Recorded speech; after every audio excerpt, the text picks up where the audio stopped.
Hello and welcome to Benjy's Cafe podcast. Hope you're all super duper. My guest this week is the co-founder of Dryyapp and best-selling author of Better Me, Better You, Matt Pink, the Better Life Guy.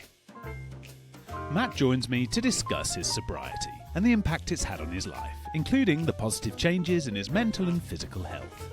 He shares his joy of everyday moments and embracing a more mindful and fulfilling life without alcohol. Plus the exciting evolution of Dryyapp and Matt's alcohol-free community for men of the Sesh. I was so used to feeling like shit all the time. I was so used to doing drink and drugs, which meant that I was constantly in this deficit of happiness and sleep and restoration. And so when I stopped, I just couldn't believe how good everything felt. And I was bouncing around like Tigger. I started to read. I started to do the things that I knew in my back of my mind I wanted to do, but they don't fit in when you're hungover all the time. And all in the week I celebrate 2 years alcohol-free, and Matt, 5. Wow, just brilliant. Can't wait for this one. Welcome to Benjy's Cafe podcast, Matt Pink. Good morning, Matt. How are you? I'm good, man. I'm good. I'm in the middle of a house move, and it's day 1 of 4 today, so I'm already knackered, and I'm quite happy to sit and chat to you for an hour and escape the chaos. So yeah, thank you for the distraction. Oh, you're welcome. Well, thank you so much for joining me on Benjy's Cafe podcast, Matt. Just as this episode drops, as the listeners and viewers will be enjoying the episode, 5 years alcohol-free on the 21st of April. Just want to say huge congratulations. That must be something you're so proud of, Matt. Yeah, and it's something I don't think about, to be honest with you, anymore. It's definitely something that changes and evolves as you go through the journey. But as year 1, year 2, like I was saying to you, is unbelievable, and you kind of can't believe that you've managed to do it, and you can't believe all the wins that you achieve, and then your life starts happening again. Things, you get other sort of vices in the form of chocolate, or in the form of coffee, or in the forms of anything. It starts to creep in. So then you find yourself fighting different battles. But I think, the key to it is, I suppose, it's a bit like a relationship. Keep it fresh, keep it fun. I think when people start getting complacent with life, then it's very difficult to continue to move forward. I think you've got to keep it fresh and keep the ideas flowing and keep the motivation and the goals moving. So that's where we're at as we'll keep going. Yeah, you're dead right, Matt. I'm coming up to 2 years on the 24th of April as well. How funny, in the same week as your 5th. But likewise, I think I should get shares in Cadbury and Kenco coffee. They're my go-tos. Like the Biscuit Barrel is my new 4-pack of Fosters. It's kind of, it's terrible, but I say to myself, you know what? It's not as bad as hitting the lager or the wine or whatever. But you do still have those little vices, don't you, as you progress? Yeah, of course you do. And I think it's only, what it does to me now is it flags when maybe something, when I'm stressed, or, I can analyze it. And I think, well, I did it only recently. I was with Andy Ramage yesterday. I told him I had a pot of ice cream, and then a Ben and Jerry's pot, a big pot. And then it wasn't enough. I had a Tony's chocolate bar. And on top of it, I mean, it's outrageous. It must have been about 3,000 calories in about 20 minutes sitting. And that is unusual for me these days. I did do that a lot when I first stopped, but I was able to sort of go, right, why did you do that? As soon as I'd finished it, I was like, that makes me feel like shit. I feel like awful straight away. What is that about? And then I was like, well, you're knee deep in some really intense business stuff, which is really positive and exciting. You're in the middle of the house is upside down, and you've got 5 kids because it's these holidays, and they're crawling all over you and going, can I have this? Can I have that? So it was a totally sort of, I could justify it, and I regretted it in a way, but it was, it's like you say, it's not as bad as just, getting smashed. Yeah, 100%. But how great you can rationalize it, and you can look at the problem, with a clear head. It's that clarity, isn't it? It's just like this magic dust. That's what I found.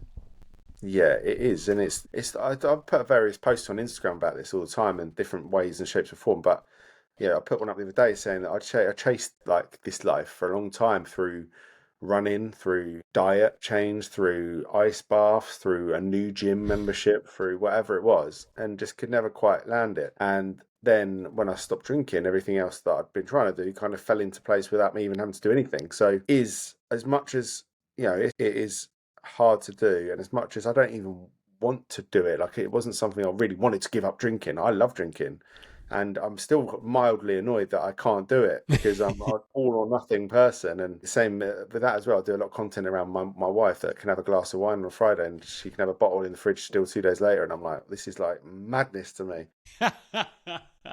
But yeah, so yeah, for me, it's the best way. It's the best way to live, and we'll keep going, keep marching on.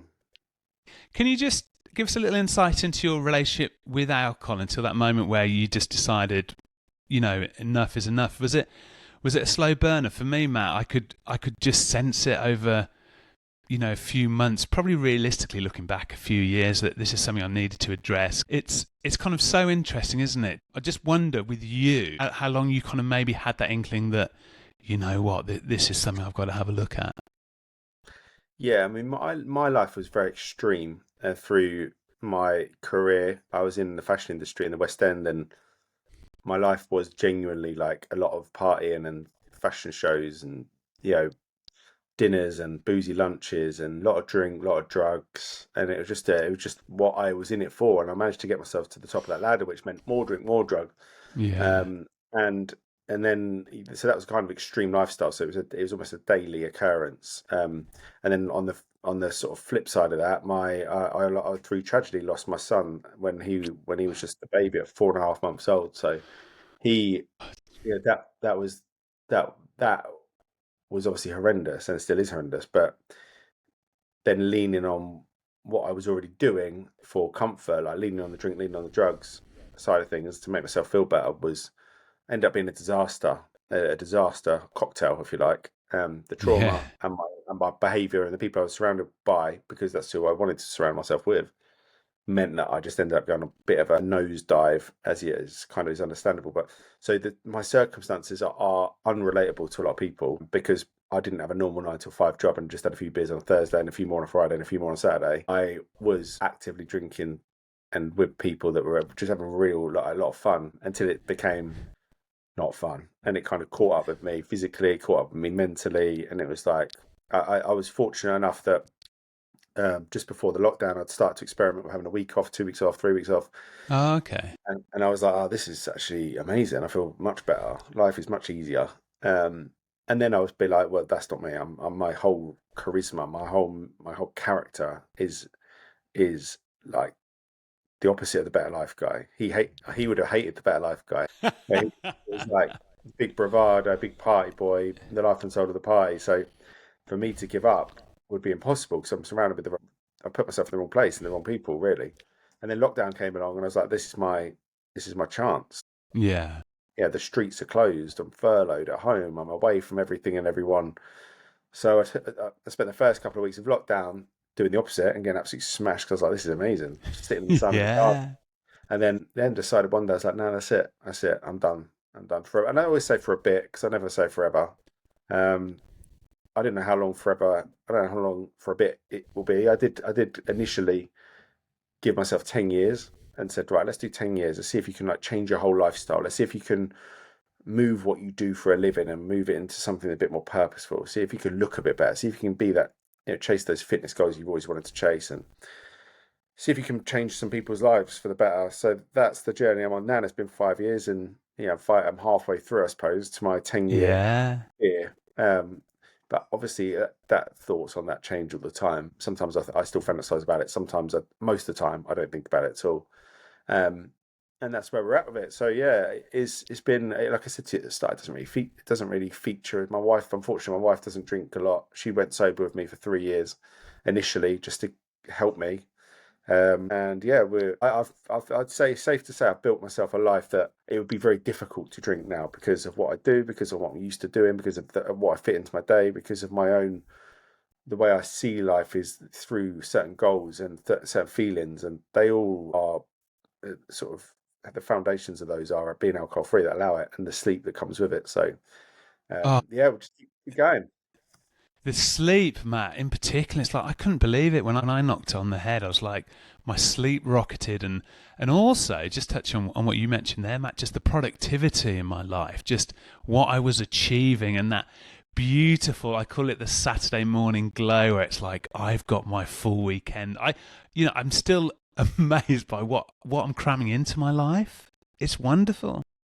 This is the thing, isn't it? Like, so many people give me a load of stick, and people in this alcohol-free industry, because it comes across as you're gloating. It comes across they don't like seeing it or hearing it, but I'm so determined to tell people about it, because when you Yeah. even and I don't want the world to go sober. I just want people to have a break so they can see what life could feel like. And you can't do that if you've just taken a week off. Really, you've got to do a few weeks. And if you're drinking, if you're not drinking a lot, you kind of got to do a few months, and you got to really let it settle in before you can experience for yourself the feelings of that you get on a Saturday morning. Till you can experience yourself the time you get on a Saturday and a Sunday, and till you can experience that sleep for itself. Like, add all those things together, the compound effect of those over time is priceless, and that's what I'm trying to on a mission to do, is to help people, to just motivate them to go, do you know what, I'm going to take a month off, and then see where you're at from there. And yeah, that's what the Dryyapp's all about. That's what the Sesh about. That's what my coaching's all about. That's what my book's about, and that's what we're building exciting things for the future all about. I just wondered, when you first stopped drinking alcohol, Matt, was there a sense of huge relief there, or was it like a determination just appeared to kind of plough on and be like, right, it's time. And just what initial steps did you put in place to navigate through that initial period?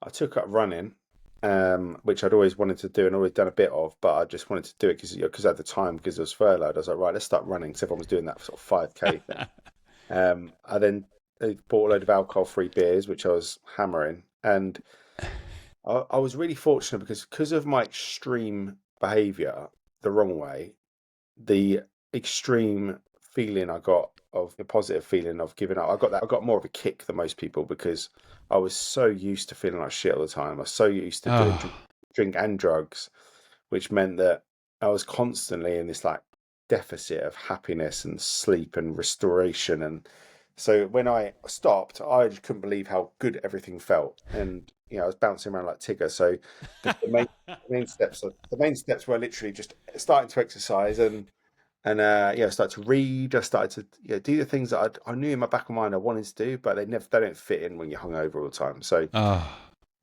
that's where I'm at now. It still goes through stages of meditation where I don't do it at all. I do it loads, or reading where I read loads of books and I don't read any. yeah. Um, but yeah, it's just nice having all those sort of tools in the toolbox. Oh, but it is that feeling of like being open, feeling fresh every day, and just giving stuff a go. It's almost like an inbuilt confidence. Did you find that, Matt? Yeah, definitely. It's really. I mean, how when you gave up, how much were you drinking? I suppose let me ask you, because then you'll be able to relate a bit Yeah, more. sure. It was realistically, I was doing 4 beers a night and then a bottle of wine with my now fiance over dinner, and it Every was night. it was it was most nights. If I'm being really honest, Matt, it was most nights. And it was that greyness, waking up every morning thinking, "Fuck, I've done it again."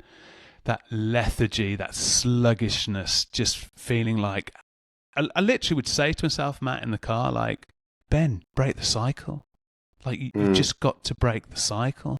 And it was so difficult, but increasingly it was a build-up of just too much that was fueling my anxiety, fueling my depression, and just dulling myself, my spark, which I knew was tucked away somewhere. And did you drink more at the weekends, or did you drink four beers and a bottle of wine shared every night on Saturday and a Wednesday? It would be more at the weekend. So yeah, football. I love my sport, Matt. I love my footy, love my cricket, and it would be, I'm just in my head. I'd be like that, that guy in the advert. I'm just nipping down to the pub with my paper, watch a bit of football. But of course, I wouldn't watch any of the game. I'd have caned 4 Guinnesses in an hour, four cheeky Marlboro Lights in that hour as well. Trying to kid myself that, I'm cool, I'm fine, I'm just having some time by myself. But how sad is that? Thinking that this is my norm, and then of course get home for dinner, and then of course it just be just more and more and more. So by Yeah. Saturday, and then the feeling of Sunday of feeling horrific, the Sunday blues, be like watching Antiques Roadshow through that haze of shame, worried about the week ahead, the fear, oh my God, the fear.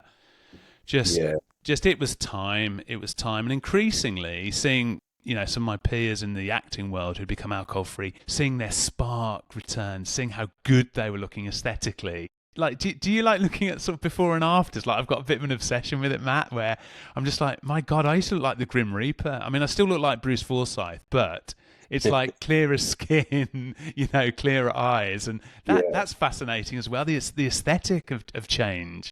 Yeah, it is, and it's amazing. It shows what it does to you, doesn't it? Like when you say it dulls you, it dulls everything, doesn't it? Spiritually, and it does you Yeah. physically. I mean, it must be killing cells left, right, and centre. 'Cause as soon as you stop doing it, you don't even have to make any other changes. You stop doing that, and everything just glows a little bit brighter, doesn't it? But yeah, I mean, and it's interesting as well. I think it enables you to, well, it enables me definitely to analyze. Like I said about the chocolate as an extreme example, but like I feel the feels with everything I put in my body now. So like, if I do eat something, I'm like, even like I've gone for a bit of a red meat. I went down the whole carnivore route, went down the vegan Yeah. route, I tried everything, and I can actually judge which one suits me best and what meal feels good when I eat it and what meal doesn't, because even those sort of things that you might be eating the wrong diet, but you never really know because you feel like shit all the time anyway because you're hungover all the time.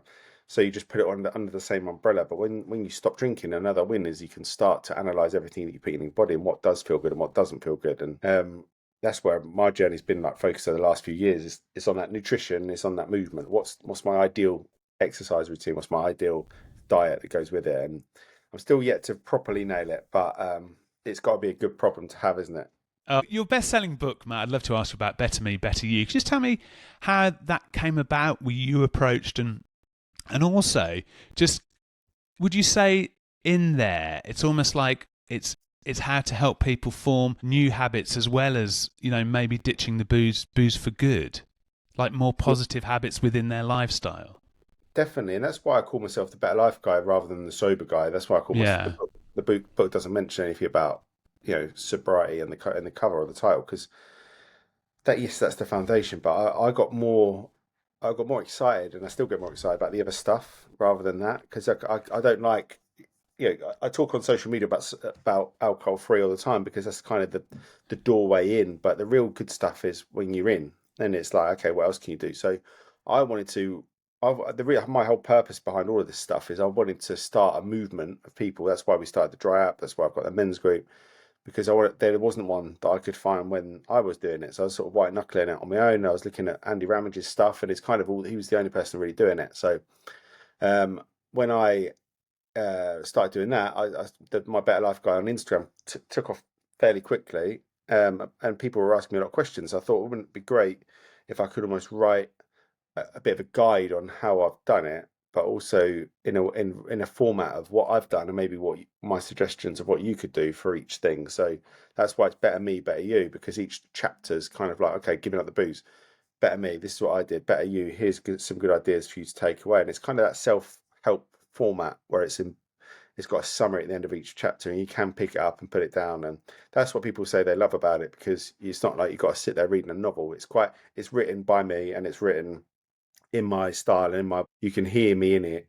And also it's got those sort of like to the point facts and sort of pointers that at the end of each chapter, which are really kind of useful. Yeah, and that moment when you saw it published with your name under the title, Matt, was there a moment where you just thought, I can't believe this, I'm so proud of myself, like that, how far you'd come from that alcohol lifestyle, the lunches, the booze evenings after work, after meetings, to have a book published like that? That's, I imagine, was an unbelievable feeling.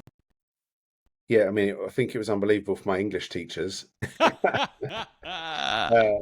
It's certainly not something I ever thought I would do, put it that way, because reading, writing was never my thing. Spelling's not my thing either.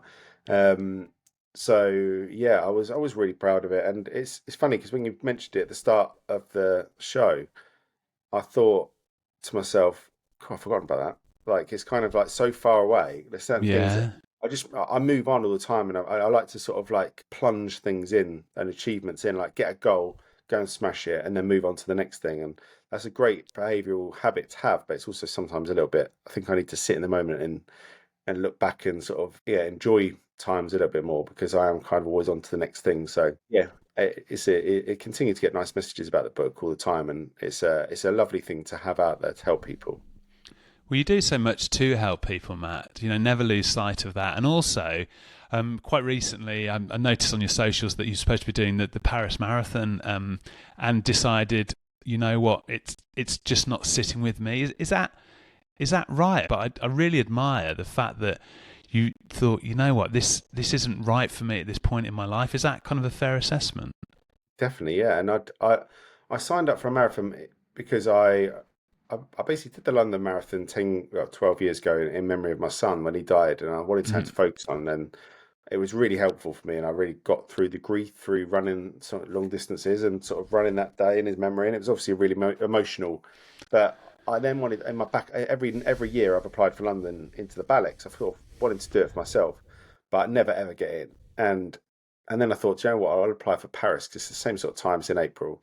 And I wanted something this winter to focus on over the winter period to have like a training plan. And I hired a running coach, and I got through the whole training. I got to the point of taper. So I did 20 miles, I was running 40 miles a week. And just as it, went through December, January, February, it was all good and nothing else was really going on. So it was my focus.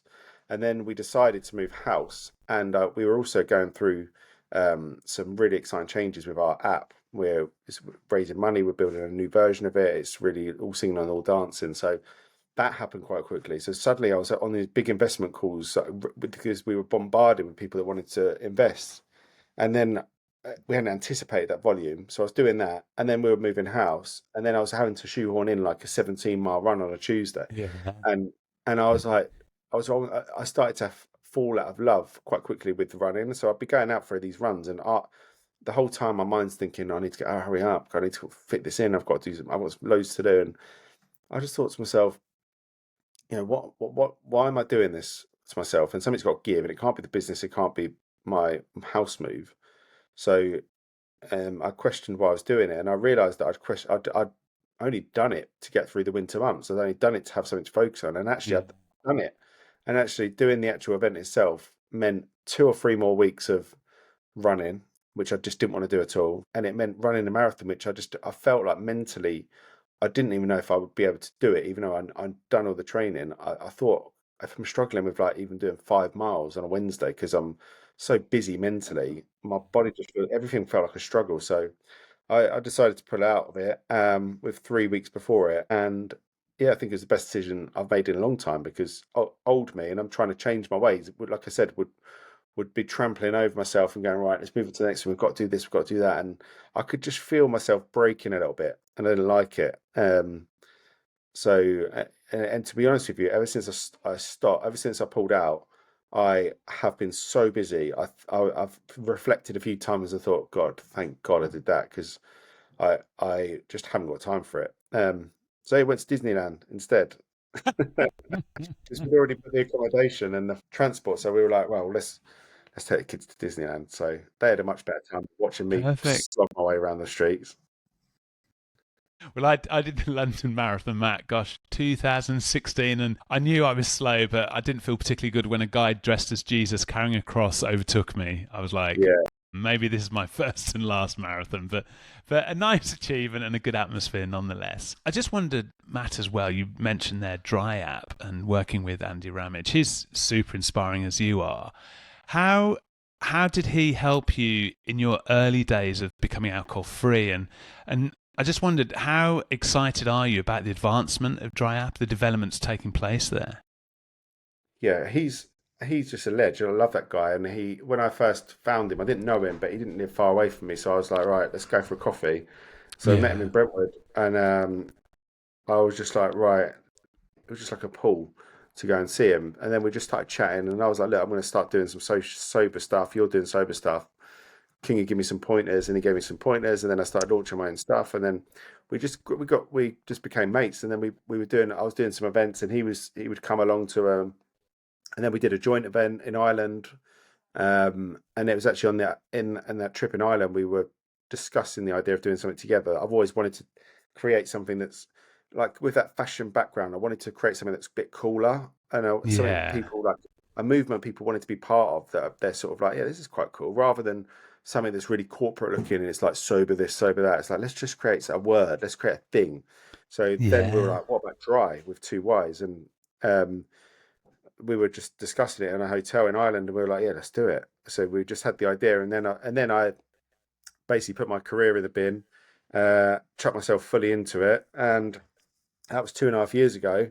And we've been experimenting. We've done lots of things right. We've done lots of things wrong. We've just been having a good time doing it. We've helped a lot of people. We've had 30,000 people who've downloaded the app so far, which is pretty good with no spend in marketing at all. And then we've just over the last sort of 6 months been thinking, right, I think this is time to take it up a notch, because the platform we use is quite restrictive. So let's see if we can go and start building our own one from the ground up and use the knowledge of everything we've learned over the last few years, take the good stuff, ditch the bad stuff, and then we've got a couple of big enhancements we're making to it as well, which are gonna just take it to a whole nother level. So we're mega excited. We were in meetings about it all day yesterday in London, and it's gonna be an exciting few. It's gonna be stressful, but it's gonna be exciting. But there's a real chance I think this could be like a household name in the alcohol-free space globally. So that's I mean, we don't do things by halves, whether it's drinking or business. With the launch of Dry Fest as well, was that fun? And, just it's almost like the comfort of being with like-minded people, isn't it? That you don't need to be drinking. And weirdly, I've become more sociable. Now, I don't drink anymore. I feel like I'm at this lovely natural place where my senses are so heightened that I'm getting more from pieces of music, from watching a play or reading a book, because I'm so much more open. I'm not thinking about where's the bar at the interval, or just feeling like, oh God, I'm exhausted. Yeah, so there's so much more to life, isn't there? Like, for my birthday, for someone who's a big football lad, geezer, I'm going to watch Les Mis. Brilliant. And I'm delighted about it. I can't wait. It's a good one. It's a good one. I've go forever, and I've never ever been. I bought tickets in lockdown actually, and then it didn't happen. So yeah, I've wanted to go there for a while. So that just sums it up really, because I would have never done stuff like that. And now I just find so much joy in and it, like we said before about the theatre and taking the kids to watch the panto every year is just magical. Being able to drive there, being able to be present with them, enjoy it. Because going there normally would have been 2-3 pints before. 100%. Your drinks for the interval, like racing around the corner to try and find them before anyone nicks them. And then sort of thinking, right, after that horrible sort of after feeling of where do we go now at like this time of night with all these kids, and how do we get home? So it's just, everything's just so much more magical. It's what we've always done. It's what our parents did. It's what generations before us did. And I think we're in a catch generation because the kids aren't really drinking as much. Our parents used to drink all the time. And that's very, I'm not summarising everyone, but generally speaking. And yeah, I think we're kind of caught in two minds, aren't we? And I think the more people that are waking up, the more that's exposing that it's okay to do. And some of the people that in my life that have been the biggest, I've gone and done it, and then they've sort of followed suit as well. So I think it's totally understandable why people drink, and there's nothing else they've really developed yet where you can crack it open and 5 minutes later you feel like relaxed. Nothing's there to replace it yet. And I think when that happens, that's going to be a big step change. There's a lot of fake alcohols that are actually good for you that give you that same sort of feeling. We're on the cusp of that sort of stuff, but I think that's going to be a big game change when that happens.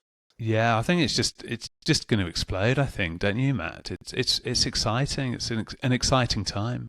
And that's why we're excited about the app. We want to get the new version of it done ASAP, because the whole thing's about to take off, and the AI world's about to take off, and we can kind of like straddle those two things at the same time. Hopefully it'll be quite explosive in terms of the speed of it'll grow. And we want to encourage people that even are that sort of Jack the Lad down the pub to just take a break and come enjoy the dry movement and see it for yourself. And who knows whether they'll end up ditching it for good or going on a longer stint. But we just want to sort of show them a little peek behind the curtain so they can't unsee what they see.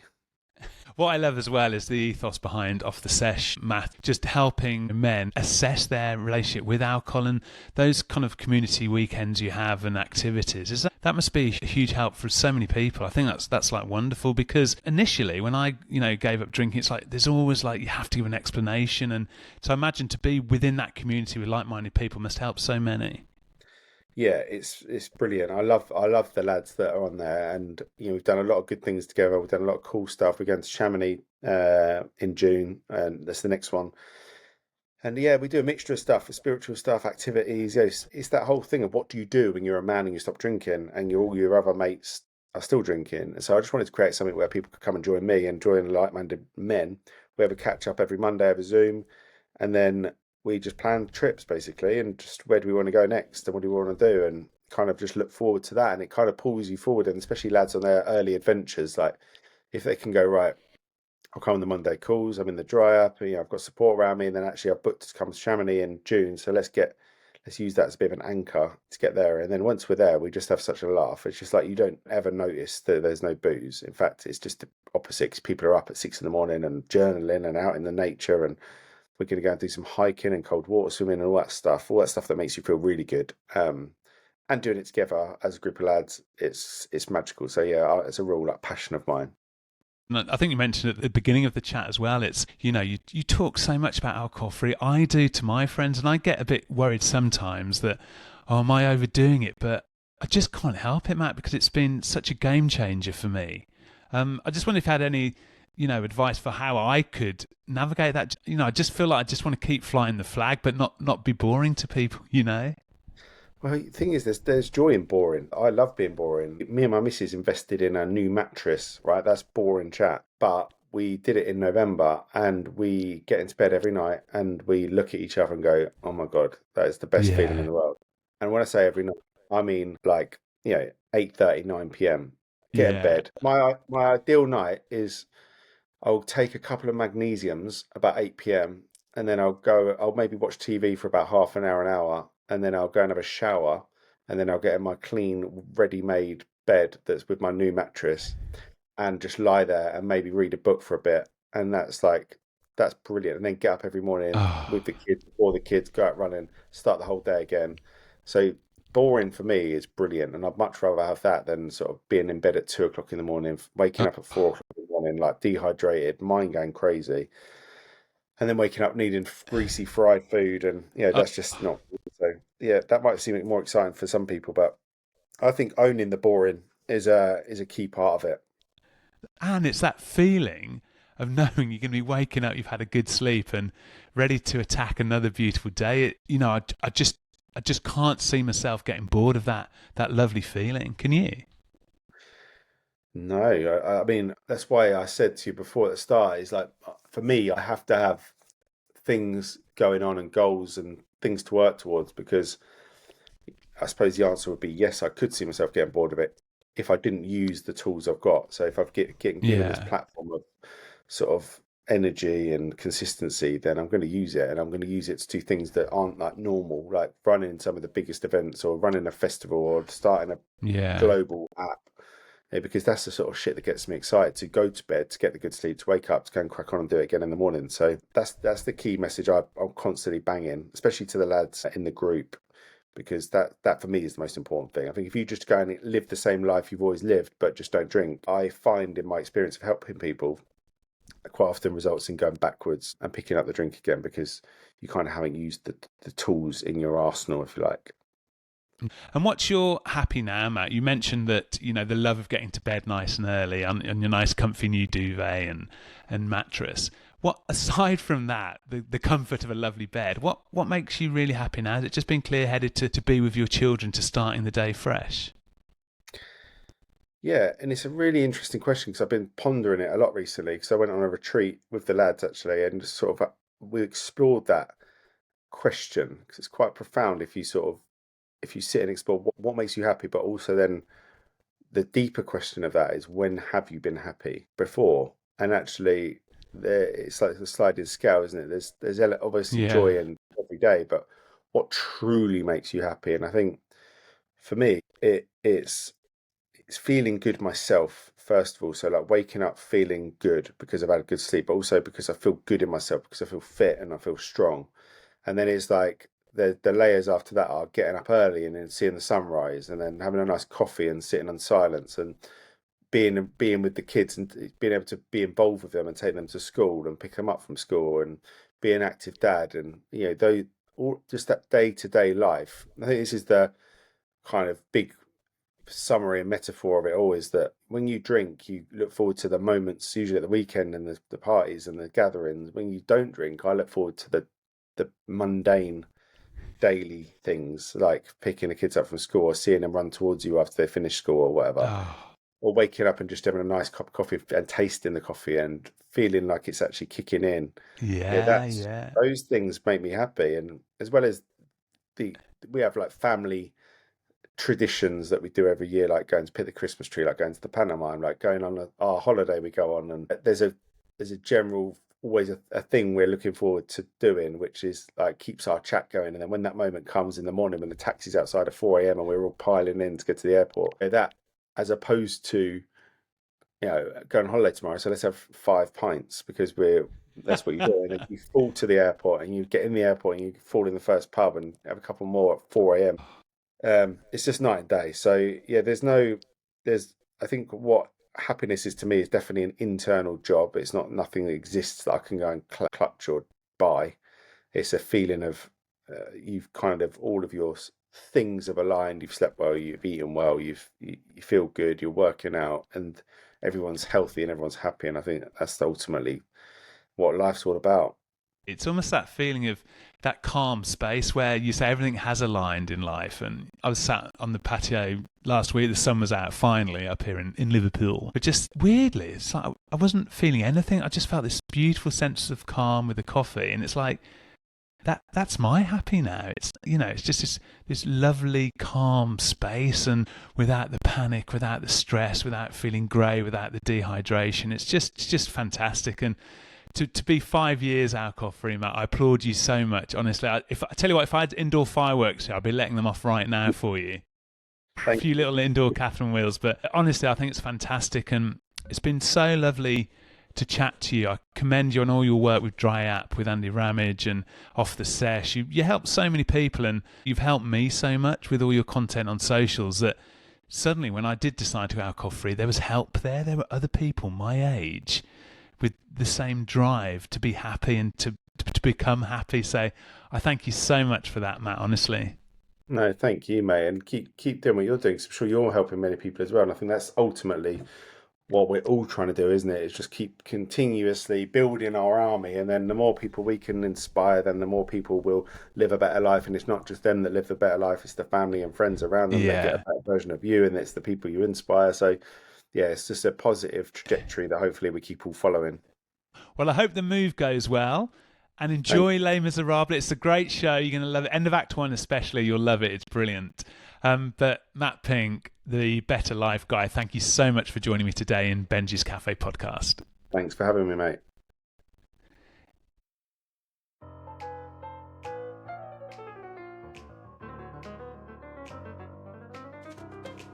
Thanks for listening to the Better Life guy, Matt Pink. Do check out Matt, Off the Sesh and Dryyapp on Instagram. I'll leave the link in the show notes. Don't forget, a fresh new episode of Benjy's Cafe podcast drops every Tuesday. Just find us wherever you get your podcasts. Give us a follow so every episode gets sent straight to your phone. Tell your friends, tell your family, and if you can, please leave a review. Joining me next week in Benjy's Cafe is the presenter Max Whittle, the nicest guy. Join us then. I'll get the kettle on. Have a great day.